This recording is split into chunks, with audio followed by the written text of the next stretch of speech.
Hi, my name is Maria, and I will be explaining how I will instruct my patient how to collect the clean catch Mistral specimen. So this is my written instructions that will guide me into this video, and these are my supplies.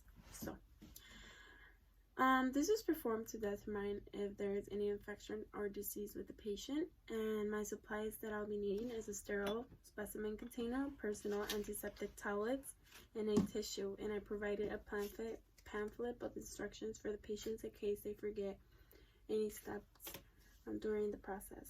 Okay, so I'll start with greeting myself and identifying and explaining the procedure to the patient. I will provide my female or male patient with a clean urine container, 3 antiseptic wipes, and a tissue, and I will also hand them a pamphlet, this pamphlet right here, with instructions in case they forget a step while they are in the restroom. So I'll be starting with the female. So I will start with telling them they must wash their hands first, and they will open their personal antiseptic towels. Okay, there are these right here. I will tell them to open the urine container without touching the inside of the urine container or lid. Why? Because you can contaminate the container and will get inaccurate results. So then I will tell them now that they are allowed to pull down their undergarments and sit on the toilet. I will tell them that they will need to expose the urinary meatus by spreading the labia apart with one hand, and with the other hand they will need to grab the towel. So they will need to cleanse each side of the urinary meatus with a front to back motion. Why? I have written down here to avoid drawing microorganisms from anal to the area getting cleansed. Okay, so after use of each towel, they'll discard them into the toilet. So when they use one towel, they can drop it into the toilet like this, and then when they use the other one, drop it into the toilet like this. With the very last one, they're going to clean directly into the meatus. Okay, so after they cleanse everything correctly, they're allowed to this is going to be open already, so they're allowed to void the first amount of pee into the toilet. Okay, next they will approximately fill this half full, and when that is done, they can go ahead and cap the container and close it tightly, and then void any left pee into the toilet. So then they will pat themselves dry with the tissue provided, and they can go ahead and wash their hands and come back to the exam room and give me the container, and then I'll label it with the label provided here like this. Okay, so now I'll be moving forward to the male. I will start with telling them they must wash their hands first, then they will open their personal antiseptic towels.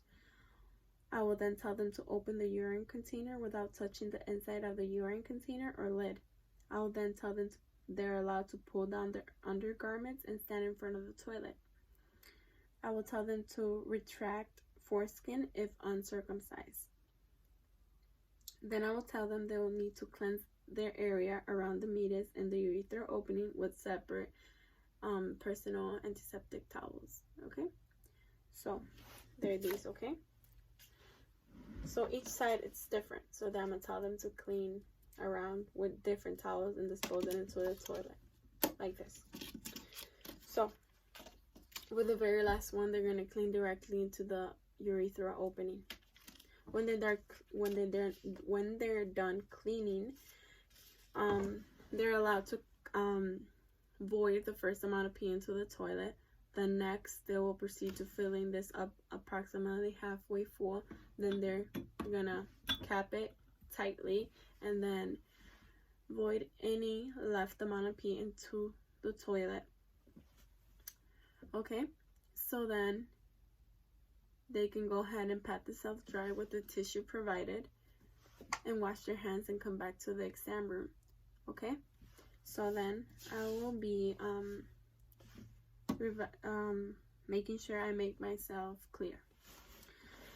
So why do we use a front to back motion when cleansing? To avoid drawing microorganisms from anal to area being cleansed. Okay, why void the first amount of pee?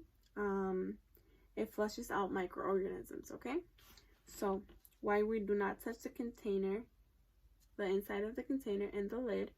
You may be contaminated, and with your bare fingers you contaminate the container. I think I went over that already. So how do I explain to a patient the rationale for performance of a procedure? If you do not correctly follow the instructions, for example, if you touch the container, the inside of the container, just like this, I contaminated the container and I'll get inaccurate results and we'll have to do the process all over again. Okay, so thank you, and that is all.